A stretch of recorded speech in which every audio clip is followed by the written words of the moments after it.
Hello, wonderful people of the internet. Welcome to Simply Healthy Living, the home of delicious food that is good for both you and the planet. I have my first 100 subscribers! Yay!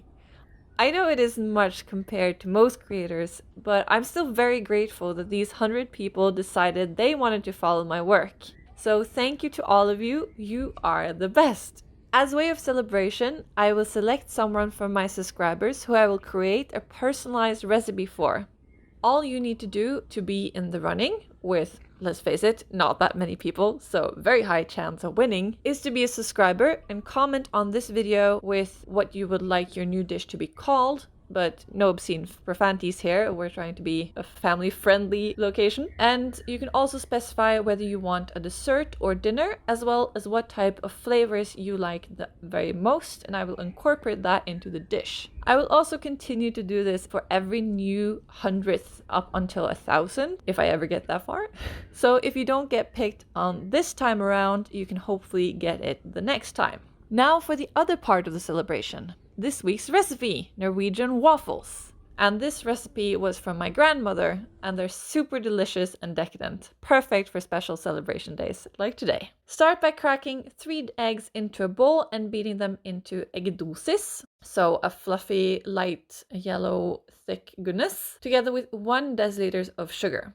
Also, if you're looking for a new electrical hand mixer, don't buy the one I have here. It's efficient, but it's so loud that I have to wear headphones to protect my ears.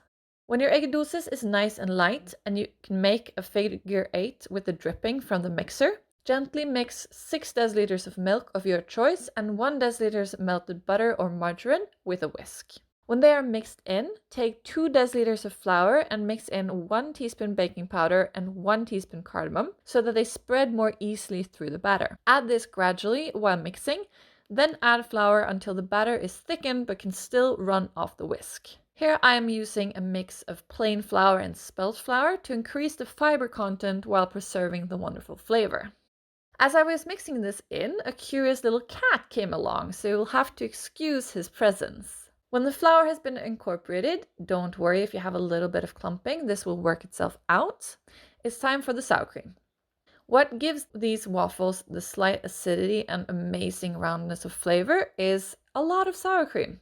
Here I'm using 2 to 3 deciliters depending on how much of a sour cream presence you want. Also, I add a bit of vanilla essence or vanilla sugar and then whisk everything gently into the mix.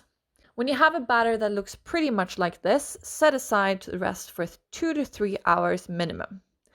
Then it's time to break out the weird local utensils. This waffle maker is for the Norwegian waffles, which are lighter and thinner than Belgian ones and also come in hearts, which is super cute. I'm not sure whether this batter works for the Belgian type as well, but if you can, get your hands on the Norwegian type. I've heard the Norwegian waffle be referred to as the princess of waffles, and I completely agree with that evaluation, so it's definitely worth the investment.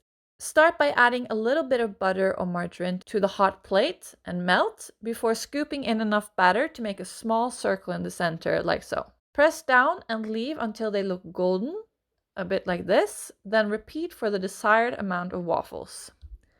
This batter stores really well in the fridge for a couple of days, so here I'm just making 5 for now and then saving the rest for later. And there you have it!